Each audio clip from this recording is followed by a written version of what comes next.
अखिल भारतीय ब्राह्मण महासभा की बैठक मोहम्मदपुर मई में हुई, जिसमें समाज सेवा के क्षेत्र किए गए कार्यों के लिए मुख्य अतिथि अखिल भारतीय ब्राह्मण महासभा के राष्ट्रीय अध्यक्ष कवि माधव मिश्र को सम्मानित किया गया। सम्मान कार्यक्रम की अध्यक्षता रामकुमार मिश्रा ने की। संचालन ब्राह्मण महासभा के मंडलीय महामंत्री पंडित नथुलाल शर्मा ने किया। मुख्य अतिथि अखिल भारतीय ब्राह्मण महासभा के राष्ट्रीय अध्यक्ष कवि माधव मिश्र ने सम्मान समारोह को संबोधित करते हुए कहा कि मानव सेवा ही ईश्वर की सच्ची सेवा है। मेरा सौभाग्य है कि आर्थिक आधार पर आरक्षण के लिए 33 वर्ष तक संघर्ष किया।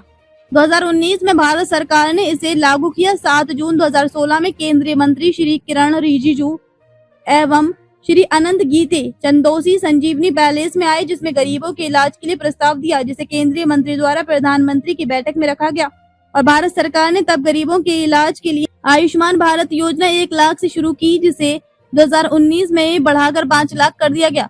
ये निस्वार्थ सेवाओं का ही परिणाम है। 20 साल पहले टॉफी देकर गुटखा, सिगरेट, शराब छुड़वाने के लिए प्रयास शुरू किया। 2013 में केदारनाथ आपदा पीड़ितों की सेवा की।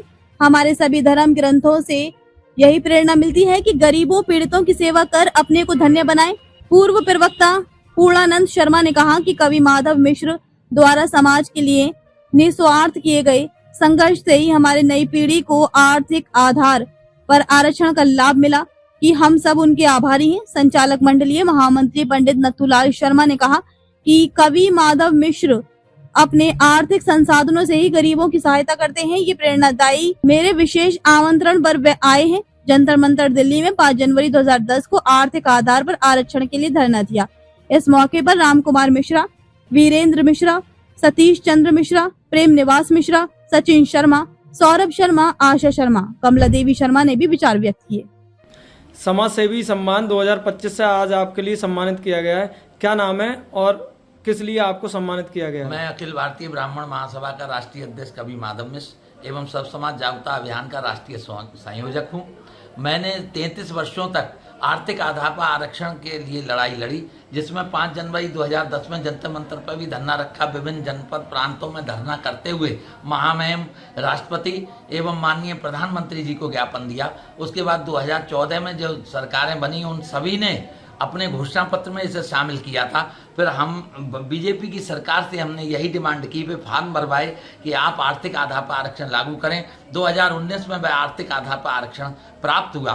मेरा 33 वर्षों का संघर्ष सभी के स्नेह से, समाज के लोगों के स्नेह के कारण ये प्राप्त हुआ है। और 7 जून 2016 में जब माननीय प्रधानमंत्री ने देश भर से प्रस्ताव मांगे थे और एक प्रस्ताव देश के अंदर लागू करना था, तब मैंने 7 जून 2016 में जब केंद्रीय गृह राज्य मंत्री उस समय किरण रिजिजू जी थे एवं भारी उद्योग मंत्री अनंत गीते जी संजीवनी पैलेस चंदौसी में 7 जून के लिए मैंने गरीबों के इलाज का प्रस्ताव दिया था, क्योंकि मैंने पूरे जीवन में कैंसर पीड़ित, किडनी फेलियर, लीवर फेलियर ऐसे मरीजों की सेवाएं की थी। तो मैंने उनसे कहा कि भारत सरकार की कोई योजना नहीं है। वह मेरा प्रस्ताव उन्होंने प्रधानमंत्री जी की बैठक में रखा। 15 अगस्त के लिए माननीय प्रधानमंत्री जी ने लाल किले से 1 लाख से गरीबों के इलाज की घोषणा की, जो आयुष्मान भारत योजना के रूप में देश में लागू की गई और उसे 2019 में 5 लाख से बढ़ा दिया गया है, जिससे 68 लाख के लगभग कैंसर पीड़ितों का इलाज हो चुका है। मैं अब तक केवल 1057 लोगों का अपने आर्थिक संसाधनों से इलाज करा सका।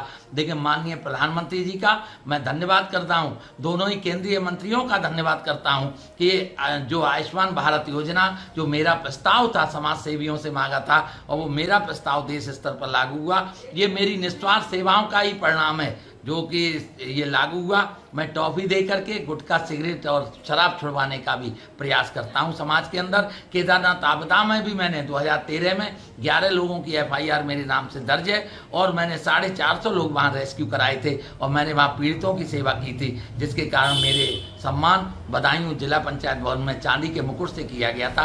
और आज ये समाज सेवी सम्मान 2025 यहाँ पर बिसौली तहसील के अंदर मेरा जो सम्मान किया गया है, मैं इन सब का आदरणीय मंडलीय महामंत्री श्री नथुलाल शर्मा जी का मैं धन्यवाद करता हूं। ये आज तक के मेरे सभी आंदोलनों में इन्होंने प्रमुख भूमिका मेरे साथ निभाई है। बहुत बहुत धन्यवाद।